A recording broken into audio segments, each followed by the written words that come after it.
जय श्री राधे, जय श्री राधे, जय श्री राधे। प्रिय मित्रों, हनुमत ज्योतिष केंद्र से आचार्य राजेश। हमने जो है एक वीडियो पहले ही बनाया था कारको भाव नाशाय इस लोकोक्ति के ऊपर, किंतु इसको समझने में बहुत भ्रांतियां हो रही हैं। कई लोगों के फ़ोन आ रहे हैं, कई विद्यार्थी जिज्ञासा प्रकट कर रहे हैं, तो इसलिए आज हमने सोचा कि इसके ऊपर एक दूसरा वीडियो बनाएं जिसे स्पष्ट करें। तो देखो, यह बात तो बिल्कुल सिद्ध है कि कोई भी कारक ग्रह तथा भावाधिपति यदि जो है वह अपने भाव में होता है तो उस भाव की वृद्धि होती है। यदि हम यह मान लेते हैं कि कारक कारक भाव में बैठ करके कारक भाव की जो है हानि करता है, तो जो है वो गलत होगा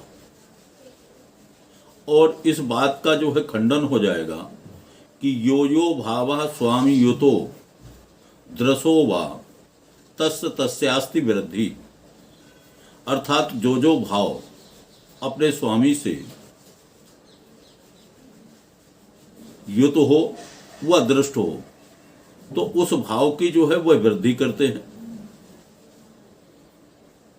फिर कारक उसकी हानि कैसे कर सकता है? यदि हम ये मान लें कि मान लीजिए सिंह लग्न है और सिंह लग्न में सूर्य तन का कारक है। पहले कारक जान लेते हैं कि कौन किसका कारक है, यह भी समझ लेते हैं। तो देखिए, तन का कारक तो सूर्य है, अर्थात शरीर का कारक, लग्न का कारक सूर्य हो गया, चंद्रमा हो गया, ये भी लग्न के कारक ही है।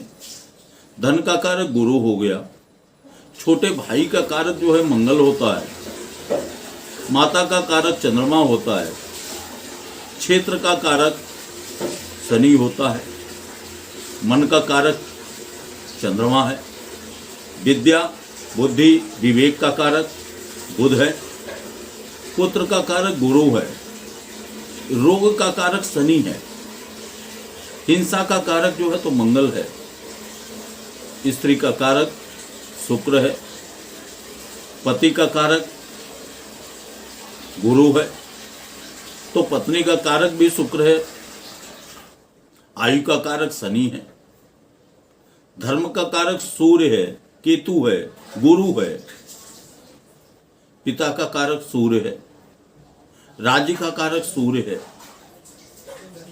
ज्येष्ठ भ्राता का कारक जो है तो गुरु है और भोगों का कारक जो है शुक्र है। ये तो हो गई कारक की बात। हमने कारक को समझ लिया। अब हमें समझते हैं कि यह केवल एक भ्रम मात्र है कि कारक कारक भाव की हानि करता है, जबकि ऐसा नहीं है। एक आभास है, वह अपनी स्थिति के अनुसार हानि भी करता है और वृद्धि भी करता है। इसी से तो जो है होरा शतक में कह दिया गया, यदा तु खेटो निज रिक्ष युक्तो भावस्य तस्यै वचकारकोस्ति ददाति पूर्ण च फलम स्वकीयम मत्यंत्या निष्ठमथ वाण्य थापि। अर्थात यदि कारक भाव का स्वामी वह उस भाव का स्वामी भी हो और वह अपने भाव में बैठे, तो निश्चित है कि वह उसकी जो है तो वृद्धि करेगा, उसको पूर्ण समृद्ध करेगा। कारण क्योंकि तीनों अंगों की यहां पुष्टि हो रही है। भाव भी प्रबल हो रहा है, भावेश भी मजबूत हो रहा है और कारक भी मजबूत हो रहा है। जैसे मान लीजिए सिंह लग्न है और सिंह लग्न में जो है तन का कारक सूर्य है, तो सूर्य यदि लग्न में बैठे तो निश्चित है कि शारीरिक सुख की समृद्धि जो है तो उसकी बढ़ गई, आयु उसकी बढ़ गई, बुद्धि विवेक की वृद्धि हो गई, क्योंकि लग्न प्रधान है। सूर्य की प्रबलता हो गई, सूर्य लग्न को समृद्ध कर दिया। किंतु यदि यही सूर्य किसी पाप ग्रह से पीड़ित हो जाए और वह पाप ग्रह 2 या 2 से अधिक हो तो निश्चित तीनों अंगों की हानि होगी। अर्थात उसकी जो है 100% हानि हो जाएगी। और यदि इसी सिंह लग्न की और चर्चा कर लें तो गुरु आप जानते हैं कि पुत्र का कारक है, और पुत्र का कारक गुरु यदि पंचम में बैठे तो पुत्र की वृद्धि करेगा, संतान की वृद्धि करेगा, संतान सुख प्रदान कराएगा। किंतु यदि यही गुरु पाप पीड़ित हो जाए, पाप मध्यत्व हो जाए, तो फिर जो है इसकी संपूर्ण हानि होगी, 100% हानि होगी, नुकसान होगी। तब हम ये कह सकते हैं, हमें लगेगा कि ये कारक ही हानि कर रहा है, गुरु हानि कर रहा है। यद्यपि गुरु हानि नहीं कर रहा, गुरु के ऊपर जो पाप प्रभाव है वह पाप प्रभाव ही जो है हानि कर रहा है। मत्यंत्य निष्ठ मत, तो वह हानि कर रहा है। गुरु तो जो है उसको बढ़ाना चाहता है, लेकिन पाप पीड़ित होने के कारण, पाप मध्यत्व होने के कारण वह जो है उसको बढ़ा नहीं सकता, वह कमजोर हो गया। तो बस ये समझना है, हमें एक आभास होता है। इसी तरह से ग्रहों की दृष्टि के विषय में भी जो है हम समझ सकते हैं। यद्यपि जब किसी भाव पर जो है किसी ग्रह की दृष्टि होती है और वह भाव अपना ही हो,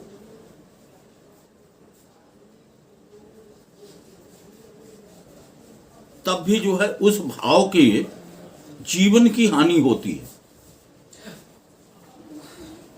लेकिन शुभ ग्रहों के साथ में ऐसा नहीं है। इसी से तो कह दिया गया कि पाप ग्रहाणाम निज भाव दृष्टि करोति नाशम तद भाव जीवनम। पाप ग्रहों की यदि जो है उस भाव में दृष्टि हो जिस भाव का वह स्वामी है, अन्य किसी भाव में तो हानि करेगा ही करेगा, लेकिन अपने भाव की भी जो है तो वह हानि करता है।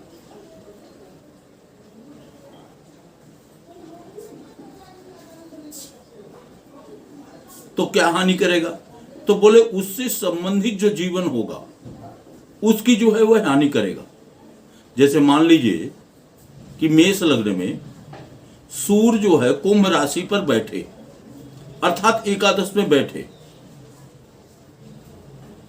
तो वह पंचम में दृष्टि डालेगा। तो पंचम से संबंधित जो पुत्र है, संतान है, उसके लिए जो है वह हानि करेगा, उसको नुकसान पहुंचाएगा। लेकिन पंचम से संबंधित जो बुद्धि विवेक है उसकी वृद्धि करेगा।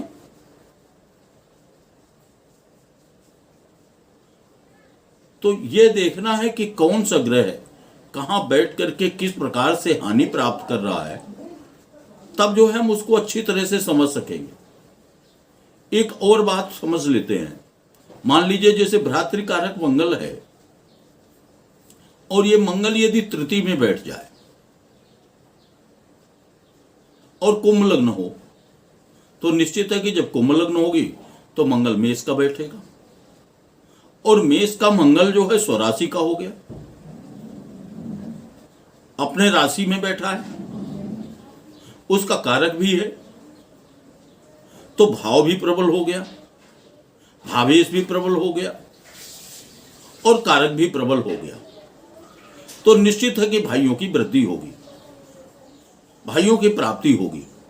किंतु यदि यही मंगल पाप पीड़ित हो जाए, पाप मध्यत्व हो जाए, पाप ग्रहों की इसके पार्श्व दृष्टि भी हो, कभी पार्श्व दृष्टि में भी चर्चा करेंगे, इसके विषय में चर्चा नहीं हुई।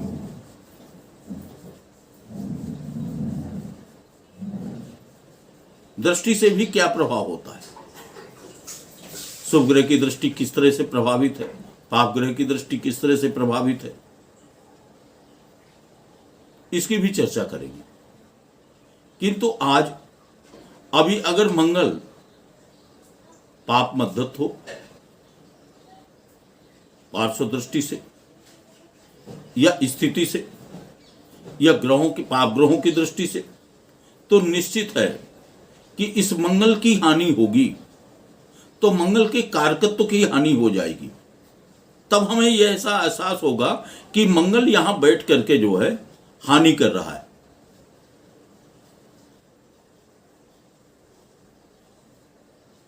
यह कारक नुकसान कर रहा है, जबकि कारक नुकसान नहीं कर रहा। वह कितना पीड़ित है, उसकी पीड़ा के अनुरूप ही जो है हमें लाभ और हानि होगी। और यदि जो है वह शुभ ग्रहों के मध्य में हो जाए, शुभ मध्यत्व हो जाए, शुभ ग्रहों से दृष्ट हो जाए, तो उस भाव से संबंधित उसके कारकत्व की जो है और वृद्धि हो जाएगी। इसी तरह से मातृकारक चंद्रमा है, और मेष लग्न में चंद्रमा जो है अगर बैठ जाए तो वह स्वराशि का होगा और शुभ दृष्ट होगा, शुभयुत होगा, तो उसकी वृद्धि करेगा। लेकिन चंद्रमा के साथ में एक बात और भी समझनी चाहिए, चंद्रमा पक्ष बली भी होना चाहिए, सूर्य से दूर होना चाहिए। किंतु यदि यही चंद्रमा पाप पीड़ित हो जाए, पाप मध्यस्थ हो जाए, तो माता की हानि करेगा, माता के सुख को क्षय करेगा। इसी तरह से शुक्र भी इसी लग्न में, मेष लग्न में ही यदि सप्तम में बैठे, स्त्री का कारक है, और किसी पुरुष की कुंडली हो और शुक्र अगर शुभ है तो बहुत अच्छा है, पत्नी का सुख अच्छा देगा। किंतु यदि यही शुक्र पीड़ित हो जाए, पाप मध्यस्थ हो जाए, पाप ग्रहों से दृष्ट हो जाए,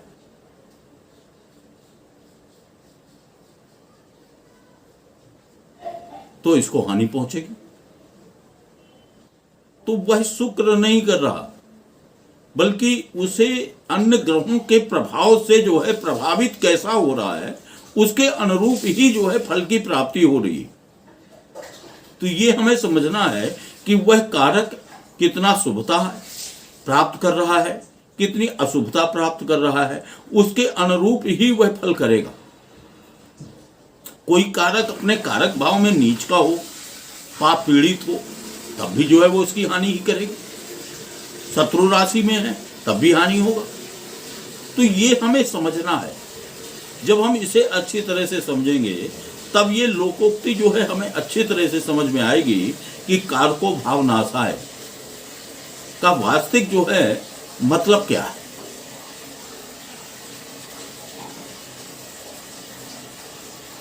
तो आज मैं अपनी वाणी को जो है यही विश्राम करता हूं। आशा करता हूं कि इससे जो है आपको लाभ होगा, आप सबके जीवन में आनंद हो, बांके बिहारी की कृपा बनी रहे। और हमारे चैनल को आप लोग सब्सक्राइब करें, लाइक करें, जिससे मन में उत्साह बना रहेगा और हम जो है और भी जो है वीडियो इस तरह से जो आपके लिए लाभप्रद हों उनको जो है बनाते रहें। जय श्री राधे, राधे राधे, राधे राधे, जय श्री राधे।